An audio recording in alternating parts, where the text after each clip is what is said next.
base koro kisemisi go budget mingeni kacha ichamo siling 50,000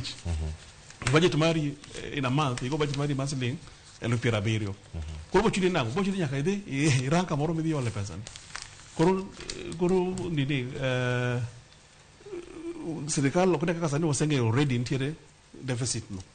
koro pesa nyaka gidhi all koro enana gima no bede itimo simiolo pesa ni iole nade titiyo kode ang'o apan mane gima important mondo beni jowa ng'iyo to kod serikal be ng'iyo ka gidwa mondo gi achieve objective ma gidwaro to bende nego kete lera e budget medhi som ni ma wadhi ka ola maromo kama didhi kete kama kosen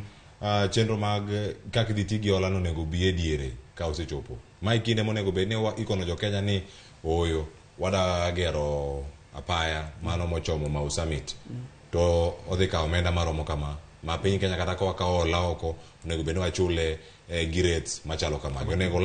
onego wache sani koso onego rit ma ochop diere koka giwach ni oyo budget ni waketo ka onego bed ni watimo kode gimoro to koro gimoro onego watim gono en ma kinde mage monego bed ni jopiny ng'eyo ni ola ma kama mokete budget monego bed ni romo kanyo kata $1 trillion mawuok e pinje maoko onego bed ni tiyo godo e chenro mano wacho ndo bed ni ng'e sani sa budget ni to ok ne ka gimo ng'e ni gima timre ga ni seche moko kaka sirikal tiyo gibo